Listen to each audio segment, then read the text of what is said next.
మళ్ళీ అప్పుడు హద్దు లేదు అదుపు లేదు, ఇష్టం వచ్చినట్టు ఊరేగాం, కానీ ఏం మిగల్లా. కానీ ఈరోజు హద్దులో ఉన్నాం, అదుపులో ఉన్నాం, క్రమంలో ఉన్నాం, క్రమశిక్షణలో ఉన్నాం. కానీ జీవితంలో గతంలో మిస్ అయినవి చాలా ఈరోజు మనం అనుభవిస్తున్నాం. పక్కా కారణం దేవుడు.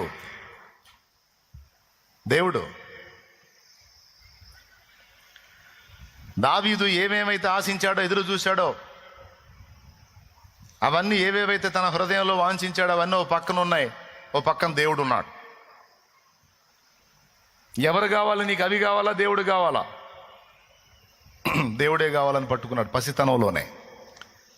పసితనంలోనే చిన్న ప్రాయములోనే దైవభక్తికి సాధన చేసుకున్నాడు. ప్రోత్సాహకురాలు తల్లి, వాళ్ళమ్మ చెప్పింది, అన్నిటికంటే ఎక్కువ దేవుడురా, దేవునికి కనెక్ట్ అయితే ఏది తక్కువ చేయడురా, జీవితంలో ఉన్న ఆనందాన్ని అనుభవించడానికి మనకు తోడ్పడేవాడు దేవుడే. కాబట్టి అన్నిటికంటే ముఖ్యంగా దేవుణ్ణే కేంద్రంగా చేసుకొని బ్రతుకున్న కుమారుడు దావీదు తల్లి నేర్పింది. 2 వచనాలలో దావీదు సాక్ష్యం ఇచ్చాడు, నీ సేవకురాలయ్యా నా తల్లి అని.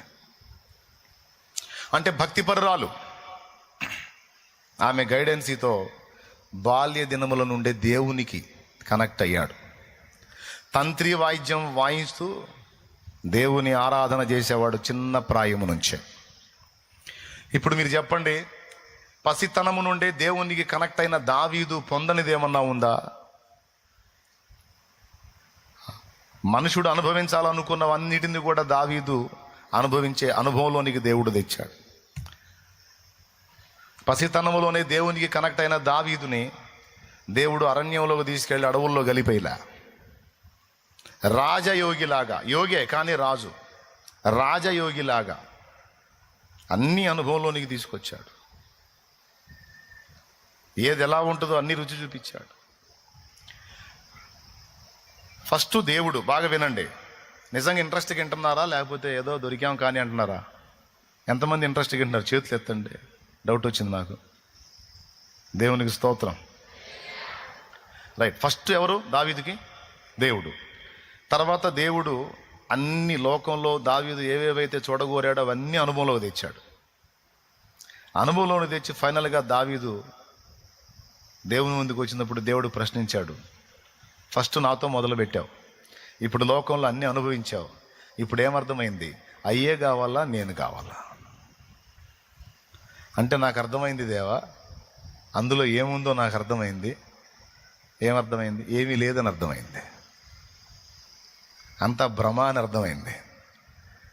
మరి ఇప్పుడు ఏం ఆశిస్తుంది నీ ప్రాణం అంటే, నీ కొరకు నా ప్రాణము ఎదురెదురు చూస్తున్నది, నీ కొరకు నా ప్రాణము ఎదురెదురు చూస్తున్నది. యేసయ్యా నా యేసయ్యా, మరువలేనయా నీ ప్రేమను. యేసయ్యా నా యేసయ్యా, విడువలేనయా నీ స్నేహము.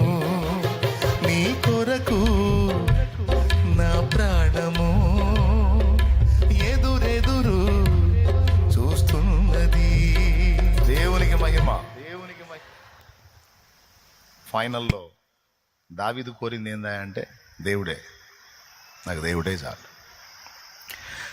మహాజ్ఞానిగా ప్రసిద్ధిగాంచిన సొలొమోను, ఒక మనుషుడు ఎన్ని అనుభవించాలనుకుంటాడో అన్నీ అనుభవించినవాడు. అలాంటి సొలొమోను ఫైనల్లో ఏం చెప్పాడో తెలుసా? దేవుడు అనుగ్రహించిన వాటితో తృప్తి చెందటం, దేవుని యందు భయభక్తులు కలిగి బతకడం కంటే గొప్పది ఏది నాకు కనపడలేదు రబ్బాయి అన్నాడు. దేవుడే కేంద్ర బిందువు నాయన అని చెప్పాడు.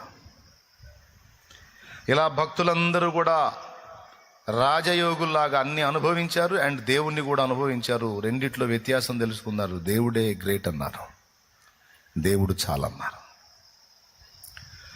నేను మీకు చెప్పే సలహా ఏంటంటే, అంతా సరికైపోయిన తర్వాత వైరాగ్యంతో దేవుని మీద ఆనుకోవటం కాదు, కానీ బాల్య దినముల నుండే దేవునితో అనుబంధాన్ని ఏర్పరచుకొని దేవుని మీద ఆనుకొని బ్రతకటం అనేది ఎవరు నేర్చుకుంటారో వారు ధన్యులు. బాల్య దినముల నుండే దేవుని మీద ఆనుకుని ఎవరు బ్రతకటం నేర్చుకుంటారో వాళ్ళు ధన్యులు. వాళ్ళు నిజముగా విశ్రాంతిని, ప్రశాంతతను అనుభవించగలుగుతారు, అందులో జీవించగలుగుతారు.